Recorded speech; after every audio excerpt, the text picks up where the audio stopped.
I want to be known as a scout leader, not as a lead volunteer. How can we keep the retention of adult volunteers and bring back better certificates? What am I talking about? Well, these are the things that if I was in charge of Scouts UK in 2024, I would bring back or look at. And whilst off at Christmas, I was looking at my year over 2023, what have I done with Scouts in my group, the district, county, network, and Bush Scout, that kind of thing. And also I was reminiscing over my last kind of 14, 15 years as being a Scout leader and thinking about those changes that I've seen come in that time frame. And I got thinking, if I was the boss of Scouting in the UK, what would I look at? What would I direct my thoughts at? And here's my 10 things that I would do if I was in charge of Scouts in 2024. These are in no particular order. These are just a list that I created, 10 ideas of things that I would really concentrate if I was either Matt Hyde or Carl Hankinson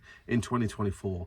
And that would be the journey, or I'm not sure what the word is. I can't think of the word, but you know, they're looking at revamping the Scout uniform, and there's been a whole lot of surveys gone out. People have been complaining that they haven't been part of that survey. Well, it was. I saw it in an email.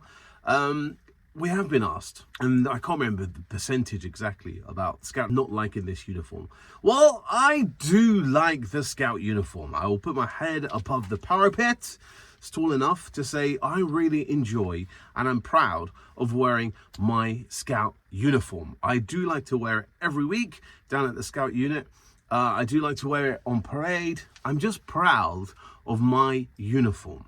But I know that other people aren't. And I'm going to do another vlog about Scout uniform because interestingly, I spoke to my Scouts about it and they don't like it. They want to introduce more of a kind of casual uniform. But for me as a Scout leader, no. I would put the brakes on it, even though I've just said that my Scouts hate the uniform. But for me, I really love the Scout uniform. I am so proud of when I put my scarf on, my woggles, the collection of Scout scarves that I've got here at the back. Just love being part of it, you know, and it unites us as one. So I'm going to do a vlog about my thoughts about the Scout uniform in the future. But Carl, Matt, scrap the new school uniform, the Scout uniform, you know? Yeah. It's not the best material and sizes. We can look at that, but the design, don't change it. My second point is I really enjoy and proud as well to be called a Scout leader. And even now I'm a group Scout leader, so it's even better. But this new thing of new volunteers, the new journey of being called a lead volunteer, no, I hate it. So if I was Matt or Carl, I would scrap it and keep those titles: Scout leader, Cub Scout leader, Beaver leader, Squirrel leader, Explorer leader, District Commissioner. Keep those titles. Now, my third thing, I would love for Scouts UK to open a national scouting museum. We don't have anything. There's nothing for the public to go and have a look, and even as Scout leaders to go along with. There's a tiny little museum at Gilwell that opens, closes at Reunion in the courtyard. I haven't seen that for years, but there's nothing that we can actually go to. Yeah, so there's some amazing museums in America, like these walk-through journeys of time and scouting. And I was like, that would be awesome if we had something like that in the UK. Now, because of COVID, we went online. Yeah, I'm not moaning about online. I do a lot of stuff online. And I was very thankful for you guys for following me online during COVID with our live streams that we did with Max and Colin. But that kind of has carried on. And we're doing more and more training online. So I can't remember if it's 50-50 or something, but you can do almost all your Scout leader training online without actually physically going to some of the training modules. There are some you have to do, but I think that we should not, I wouldn't say scrap the online training, but I think we should really push more face-to-face training than anything else, purely because you get much more feedback, tips, advice, that kind of thing when you're doing face-to-face training. As a facilitator and as a presenter on my county training, I see that a lot. And when I've done some Zoom courses, you just sit there and then, you know, the breakout sessions, everyone's like, oh, really, this is just boring. And I've done that and I hated it. I really think Scouts UK, scrap the online training and do more face-to-face training.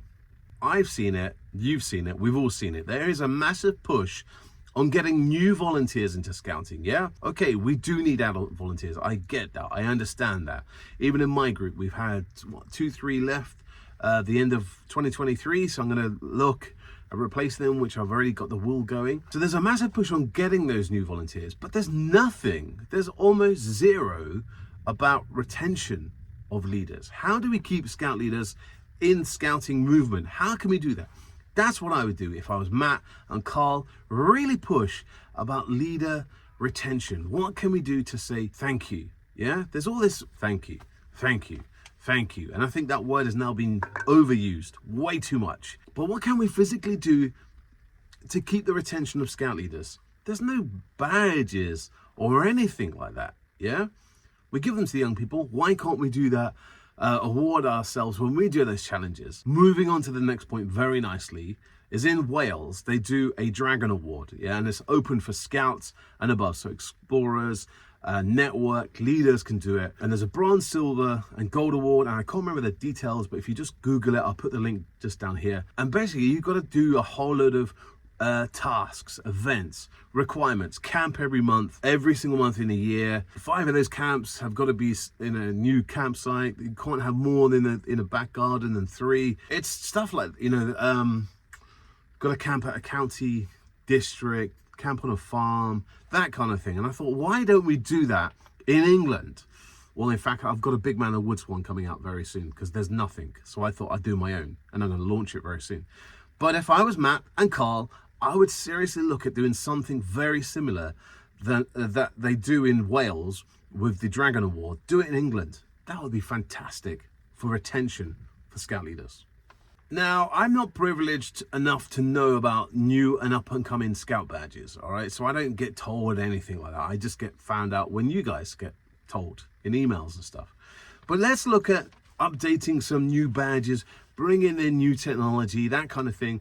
Scrapping some old ones like dragon boating and pulling. Like, what? No one does dragon boating. How is that a badge? You know what I mean? So I was thinking, looking at navigation, urban navigation, using AI for a badge, AI software. We're going to be using ChatGPT and Bing and that kind of thing. So we should be looking at a badge for AI. Matt, Carl, if I was you, I know you've been involved in these meetings, so my apologies. But OSM, we have really got to somehow get OSM back in scouting. Now, I was not involved in any of the meetings. I don't know what was discussed. I know things were said out on webinars between scouts and OSM, but I would love somehow for us to get OSM. It works really well. I love it. It's saved me so much time with admin work, risk assessments, the badges, taking finance, payments for camps as well as subs for terms. OSM is amazing. I really, really like it. So if I was Matt and Carl in 2024, maybe get them back in the board meeting and try and get those talks back with scouts and OSM. Now, this one seems a bit random to you, but it doesn't to me, all right? And I think we should bring back the really nice certificates, the one with the scout crest on it. Yeah, really, really enjoy these ones. They're really something really nice to get. This was my award for merit when I got it for outstanding service in my district. But I just love that scout crest. I think that's the word. Crest. I think we should bring back these certificates. Really nice. Compared to this one is okay for my group scout leader wood badge, comparing it to that one. But check this one out. This one has got to be the worst certificate ever. For my Commission's Commendation Award, it just looks like this was printed out on a bit of Microsoft Words document, nothing. If I was Matt and Carl, I would throw this certificate, not this certificate, but this template in the bin and bring back this classic Scout crest. Just look at the difference. Just rubbish. Scrap this, keep this one. Right, my last point. If I was Matt or Carl in Scouting 2024, what would I look at? What would I concentrate on? Well, I would officially ban "Hello, my name's Joe." That campfire song just irritates me. I hate it. Whenever it comes on, I make an excuse, dash to the toilet. I just hate that campfire song. So Matt, Carl, ban that a lot. My name is Joe Campfire Song for no other reason than I hate it. All right. Oh, I can feel my blood pressure go because I just hate that campfire song. Right. Scout leaders, there are my 10 things that if I was in charge of scouts in 2024, that I would concentrate, look at, maybe scrap, change, see what we're doing. Just my thoughts. If you, as a scout leader, was in charge of Scouts UK 2024, what would you look at? What would you concentrate on? What would you maybe bring in? Have you got new ideas that we should be doing? Maybe we should scrap things. I want to know. Comment below. In 2024, if you're looking at your wood badge or your training or you just want to be a better scout leader, I've got an amazing playlist that's got some tips, tricks, advice for you to become the best scout leader that you can possibly be in 2024. Check this video here and it'll help you out. See you next time here on Big Man Woods.